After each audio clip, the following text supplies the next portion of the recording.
All right, there's a security conference happening in Munich, and they want to decide the security of the world there. They've got leaders and important people from military and government representing all walks of life. I get a little bit nervous when they want to decide Israel's security in Munich. I don't know why. I get a little allergic to that. I just think to myself, it didn't work out so well last time they were trying to decide the future of the Jewish people in and around Munich. And here they have a guy who represents himself as a legitimate prime minister. He is Mohammad Shtayyeh. He calls himself the prime minister of Palestine. And he indeed is pretty much aligned with the idea to erase the Jewish people from our ancestral homeland.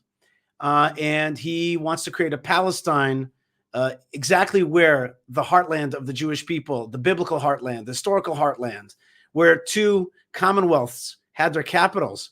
He wants to erase that and instead put there a Palestine. He says that he wants it side by side with a Jewish state. But we know better. We know from the Palestinian Authority textbooks and their constant propagandas that they want to erase Israel in toto. And they put pictures of the map of Israel with the word Palestine on it. So I think we know what he really wants. But let's hear the man himself. Let's give him a shot. He was interviewed by Sarah Kelly of DW out there in good old Munich. What the Palestinians need today, maybe I should remind the audience and your people, the municipality of Nablus is 100 years older than the state of Israel. So therefore, Palestine is ready. We have the institution. So the first thing he says is Nablus, i.e. the Arab and Roman name for Shechem, is older than the state of Israel by 100 years. Well, that's a joke, since we've got so many archaeological proofs that indeed an Israel, a previous incarnation of Israel, is much older than that. Are we going to go to the older game? Because we all know that really Palestine is not old. It has no previous presidents and coins and cuisines and anything that make it separate. We know that it's just part of the general Arab world. We know that absentee landowners from Turkey and Syria ruled it for a long time. We know that there was never a Palestine there. And so there was a municipality in the city. Okay, it was run under the Turks, and before that, the Crusaders and the Mamluks and the Jordanians and all kinds of people, but there was no Palestine. So immediately we're starting with the town of Nablus is older than Israel. Well, the modern incarnation of Israel indeed starts in 1948. But of course, there was preceding that the pre-state period, hundreds of years of Jewish immigration back to the land of Israel after forced exile. Israel is indeed an anti-occupation, anti-colonialist endeavor. Okay, so that's the first lie that the prime minister there in Munich starts out with. We have the capabilities. We have everything. Our serious problem is that we are under occupation and our people, they suffer. And your audience should be aware of the fact that the Palestinians are under Israeli military occupation and we need this occupation to end. It's not about reform. It's not about anything. It's about Palestinians. They're looking for one thing, that's end of occupation and establish a sovereign, viable, contiguous state of Palestine side by side the state of Israel. Very powerful words: sovereign, contiguous state, viable, side by Israel. So first thing is, we all know the PM of the PLO is not looking for a sovereign, contiguous state side by side with Israel. That couldn't be a bigger lie. It's just such a bold-faced lie. We know that they want to destroy Israel in toto. We know they want to erase and replace it.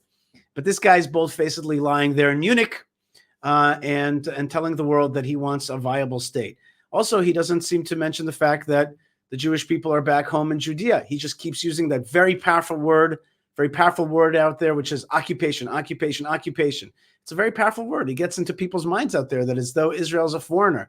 Well, if you listen to the PLO, they'll tell you that they really reason that Israel is nothing but a white, colonialist, British sent crusader outlet that's just trying to kind of hold on to a white colonialization of somebody else's land. But we know that's not true. We know the Jewish people are Middle Eastern. We know that we're Sephardic and Mizrahi and from Spain and from Iraq and from Yemen and from all these places. We know that we've been coming back. We are a Middle Eastern people with a Middle Eastern language, a Middle Eastern religion, Middle Eastern genes.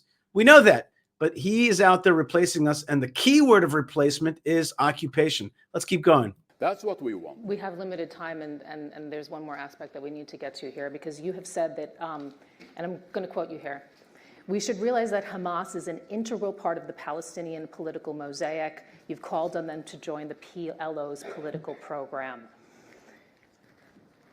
Where do you see Hamas's role? And do you worry that you risk alienating international partners who consider it to be a terrorist organization, Israelis also who are deeply traumatized by the October 7th attacks?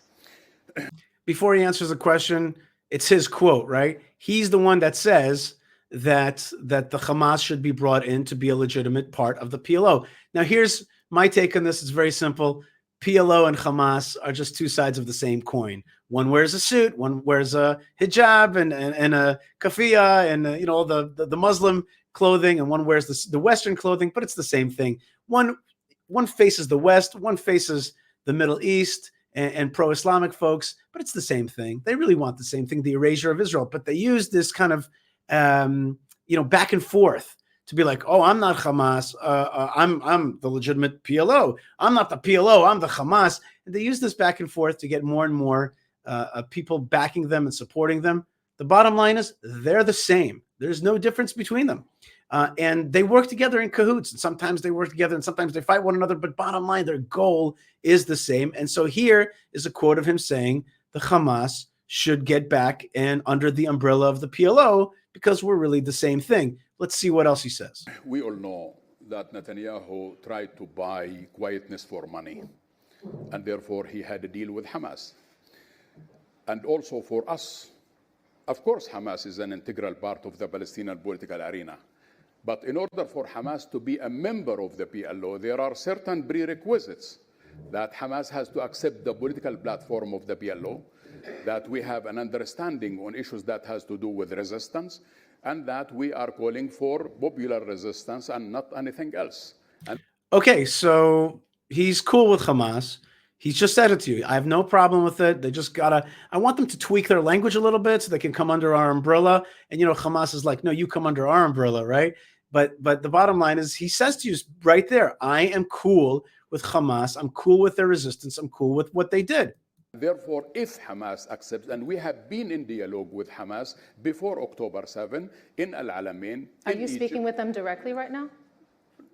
No. Are conversations happening? Not now, but Russia has invited. So you still speak through intermediaries? Russia has invited all Palestinian factions who will be meeting on the 26th of this month in Moscow, and they have invited all Palestinian factions. We will see. If Hamas is ready to come to ground with us, we are ready to engage. If Hamas is not going to come to ground with us, that's a different story. But we need a Palestinian unity under any circumstances. But I mean, okay, so just don't have any doubts, right? The PLO is the same as Hamas. We like them. We like what they do. So when a President Biden or anybody else tells you, well, Hamas, no, but PLO, yes, then you can just ask him, aren't they not the same thing? Like I said to you a few minutes ago, they're really part of the same coin. They're two sides of the same coin. And here you have the PM of the PLO saying, indeed, that is what I believe, that we're one and the same. We just have to tweak it a little bit so we can work together more properly.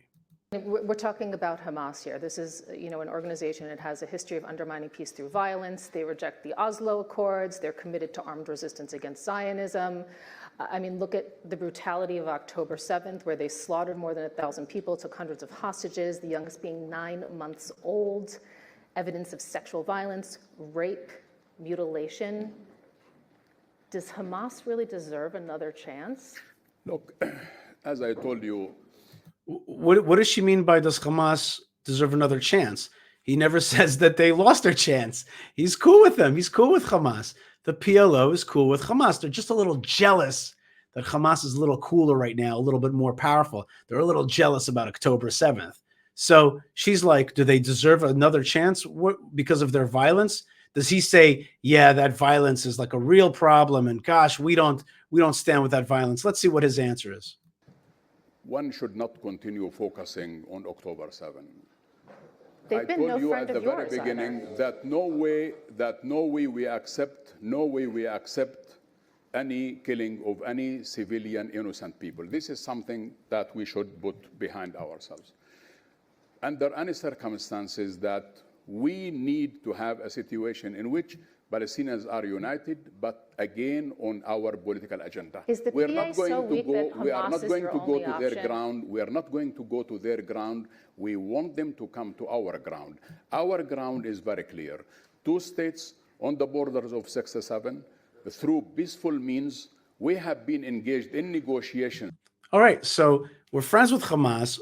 We don't have a problem with what they did. We're against killing innocents, supposedly. Although if you go to their TV channels, you see that all day long they support the resistance and they support throwing stones just on their TV. Not to mention their like viral stuff, which is much more violent. We want to bring them in.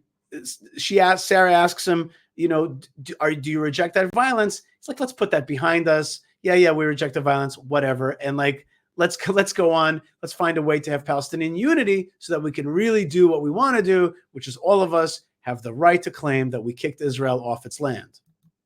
For 33 years, unfortunately, negotiations did not materialize in and into the conflict. We are now saying we need a serious paradigm shift from talks into a resolution that United States, Europe does recognize the state of Palestine on the borders of 67, and Palestine will be admitted as an independent sovereign state as a member of the United Nations. That is where, and then we are ready to go for elections. Okay, and so the last player of them all is if you can't make peace with Hamas and you can't get them to be on your side, there is that big step, an international step led by Israel's great ally, the United States, to recognize the Palestinian Authority, just like that, and make an international diplomatic move recognizing Palestine in one shot, and thereby use all the infrastructure that has been created through the Oslo process to make Palestine real. Here I am, I'm the PM of Palestine. There's a land already ruled by Palestine, and America will recognize it, undoing all the Trump recognition of Jewish rights in Judea, which is exactly what the administration is doing right now. And that's the master plan. So think about it. Hamas is a partner. He could just easily say, well, we're against the killing, but they have to be a partner in the resistance.